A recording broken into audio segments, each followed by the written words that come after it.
Rema hari ini, Galatia 5 ayat 25. Jikalau kita hidup oleh Roh, baiklah hidup kita juga dipimpin oleh Roh.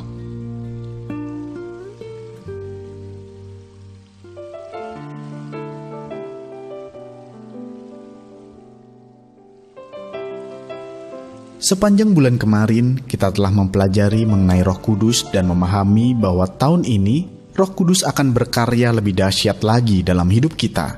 Untuk itu, tentu kita tidak bisa lagi memakai cara-cara lama kita dengan segala pemikiran dan logika manusiawi kita, melainkan berserah kepada cara-cara Roh Kudus.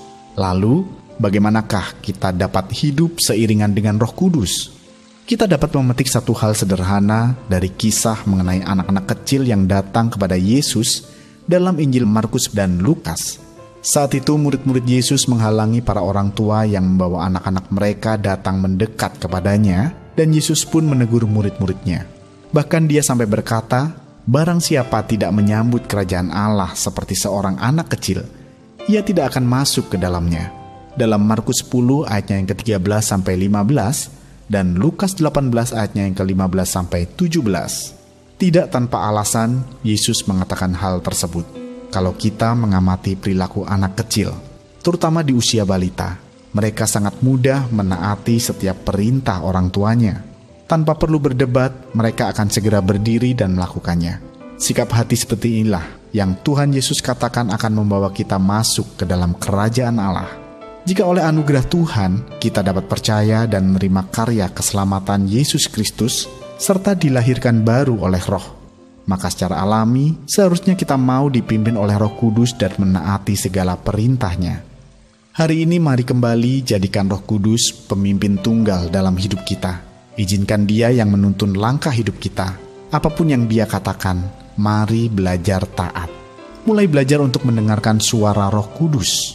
Belajarlah melangkah dari ketaatan yang paling kecil menuju ketaatan yang berikutnya. Kalau kita taat pada hal-hal sederhana, kepekaan rohani kita akan semakin dibukakan, sehingga kita pun bisa mendengarkan suara Roh Kudus dengan lebih jelas. Saat kita menyukakan Roh Kudus melalui ketaatan-ketaatan kita, Dia pun akan menyatakan karyanya yang dahsyat atas hidup kita. Sudahkah Anda berdoa untuk tuntunan Roh Kudus dalam setiap aspek hidup Anda dan taat melangkah sesuai petunjuknya? Mengapa demikian? Mengapa Anda perlu menaati pimpinan Roh Kudus dalam hidup Anda? Bagaimana Anda bisa tetap bertekun dalam pimpinan Roh Kudus walaupun terkadang berat secara daging?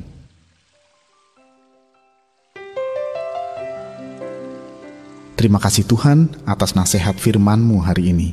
Urapi hati kami dengan ketaatan ilahi yang daripadamu, sehingga kami memiliki hidup yang mau dipimpin oleh Roh Kudus. Di dalam nama Tuhan Yesus, kami berdoa. Amin. Untuk bisa hidup oleh Roh, pastikan hidup kita mau dipimpin oleh Roh Kudus.